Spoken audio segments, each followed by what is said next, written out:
And next up, the person who put this together, a great friend of mine from the beginning. You know, I've been doing social justice related work for a long time, and when I met Kelly, it was kind of this constant learning.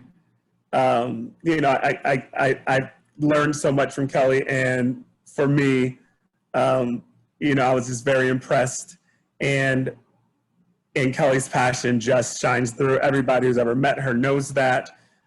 This is why we're here. Kelly is an adjunct education professor,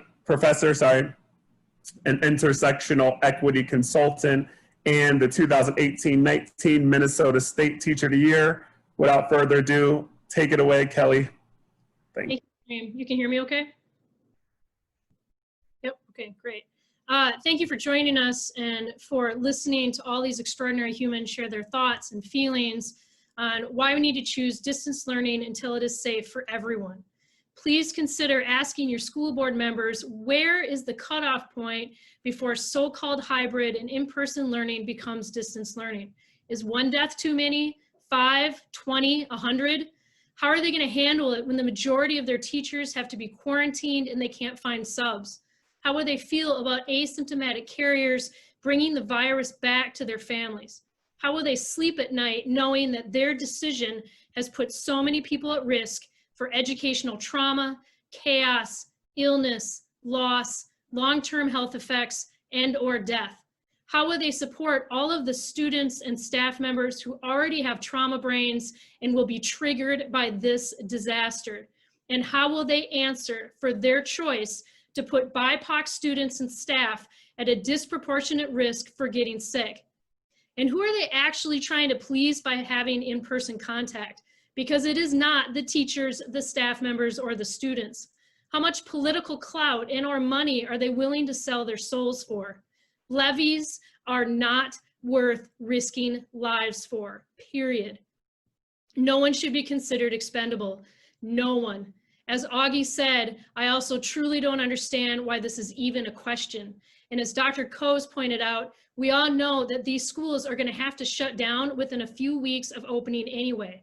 So why not just do it now and not risk infecting the people in our communities? Don't listen to our nation's alleged leaders. President Donald Trump and Secretary of Education Betsy DeVos do not have your best interests in mind. They never have. They are willing to risk your lives for their own agendas. Instead, please listen to our educated students, parents, and teachers, and listen to the CDC, who has warned that children meeting in groups could greatly increase the spread of the coronavirus. Earlier today, President Trump was only miles away from where I'm sitting right now. He's trying to woo Minnesotans, but he is still failing at showing support and understanding for the murder of George Floyd and Black Lives Matter movement, and we are not falling for his self-serving politics. Please find whatever courage you can inside of you to advocate for distance learning until everyone can be safe. I want to give a special shout out to Mandy Manning, Kareem Neal, Kat Weller, Rebecca Aylesworth, and the other 50 people on our organizing team for making this happen. And thank you to all of the speakers for taking the time to share your insights and your brilliance. Kareem is now going to transition us into the Q&A portion of this event. Thank you again for joining us tonight and for caring about the lives of our students, our educators, and their families.